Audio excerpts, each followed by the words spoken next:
Throughout the course of an unprecedented year, we've seen many things change within our department, and many first-time situations have arisen. In reviewing our past department commanders, this is the first time in the history of the Department of Minnesota one department commander has been asked to serve 2 years. As a result of the global pandemic and the cancellation of our convention, Scott Berndt has been asked to continue to serve and lead our department throughout this difficult time.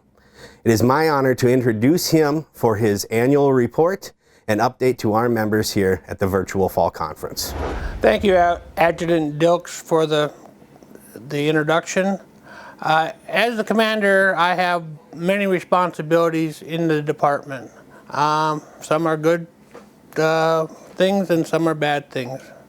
In this trying time, I have had to make some very difficult times, and this is my report talking about them. And the first and foremost, I hope you all are staying safe and healthy. And the year 2020 has been a very different year. In my many years of life, I've never seen such a problem area with this pandemic and this COVID virus. We are all in this together, and I hope things will get back to somewhat what we call normal. I don't know what normal is no more. Our department is really trying to stay ahead of the problem, but the problems change daily. And my focus on my staff, what I've told them, is just to solve the problems as they arrive. Our headquarters is open. I know a lot of you have called me and complained because the phone don't get answered, but there is a person in the staff office Monday through Friday. I have taken another year as a state commander because we couldn't have spring convention. Fall conference is gone, and I'm hoping I didn't make a bad decision, but I am knowledgeable about the department. We have a great staff. We have a great line office, a bunch of line officers underneath me, and they all decided for me to take another year. I'm hoping that's a good thing. Minnesota, I don't know how we did it. We got the Judge Robert S. Marks Award. When I looked at the membership, we were in second place, but I got a letter that said that we received it. It was a surprise to me and a surprise to our department. I have done a lot of functions with the National Commander Butch Whitehead. He's kind of my friend. He's from our great state. I'm very proud of him. He does great things for our veterans at the national level and at the state level. I'm hearing many of the organizations that are still supporting our foundation, and our foundation is the giving arm of our department. There are many organizations that are raising money for our department foundation. I'd like to mention at least two of them: the Southwest Mustang Club and the Mystic Lake Casino.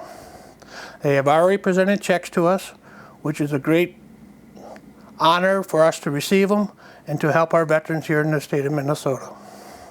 We are finally starting to get back on track with our outdoor program.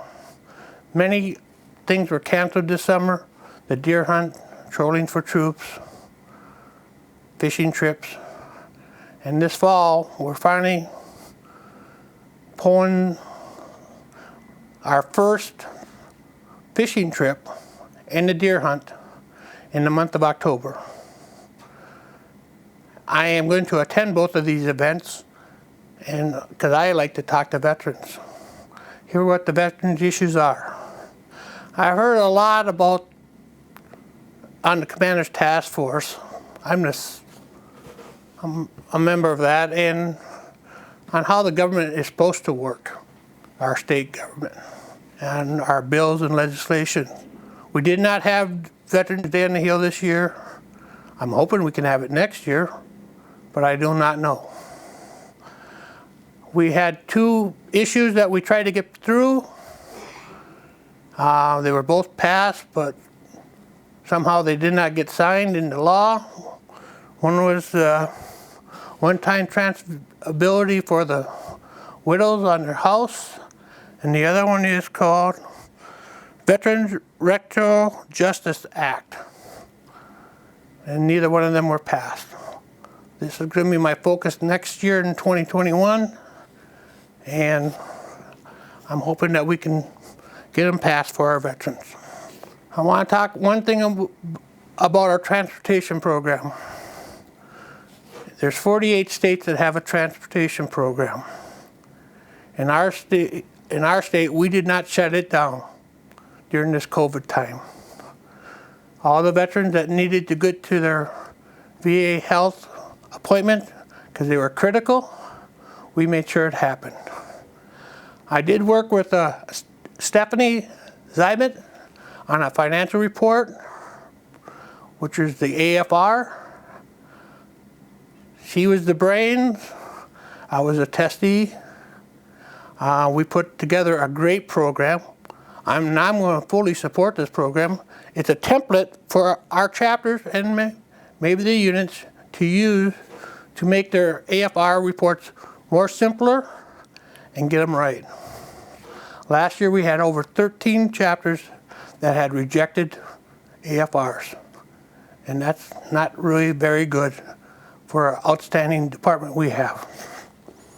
Our staff are very professional. I can't run the department without our staff. We have department committees, transportation, outdoors, legislation, women's veterans. I utilize them committees to make sure that they're doing their work. They come up with great ideas, we implement them. One thing I want to talk about is a network. We don't have one. We can't get a hold. We have some 19,000 veterans in our organization, and we're lucky to get hold of 100 of them. The network is needed to get out on issues that could affect the veterans at the federal level, state level, or even your local city level. There's many acts going on, many bills going through, and you need to know about them, especially when it affects you. At the present, we have 32 chapters, and of the 32 chapters, I think about 29 of them are in the clothing program. This is a great way to raise money, but this program has been going on for many years, and many chapters are relying on it so much. We need the chapters to start thinking outside the box. Start thinking of alternative ideas to raise money. I see in the near future that the chapter program might not be as great as it is now. We never know with the ever-changing way of life. I have gotten a lot of calls from many chapters about our clothing program. Well, I'm sitting on this much product, I'm sitting on this much product. Please take note of what Josh is putting out, my operations director, because he's telling you the truth. He's not sugarcoating it, he's just telling it like it is. And we need to listen to him. As he says, take commands from the towers. That was the old thing when you're on the rifle range. And people knew that command. Take all your instructions from the tower. So please do. I need the chapters to keep on focus on what our mission really is. Helping veterans families. I need the chapters also to remind them that there's reports that we do that are due annually. The AFR, which is due probably today as we're taping, the IRS 990s, and if you make over $25,000, you have to do the solicitation to the Attorney General. In the last 2 years, a year and a half that I've been commander, I'm sorry to inform you that we've had 4 chapters that have lost their EIN. And the worst part about it, they had the postcard to do, which is the easiest. and it costs you $600 to get your EIN number back, and it takes anywhere from 2 months up to 6 months for the IRS to act on it. And during that time, department has to hold your funds if you're in the clothing program, because that's under the new statute, that's taxable income if you don't have a nonprofit. I have also noticed as commander that the leadership in the chapters is changing.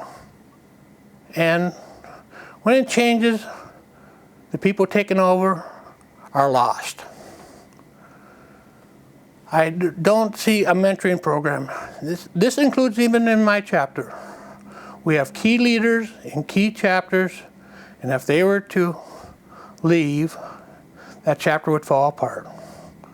And you know that as well as I do.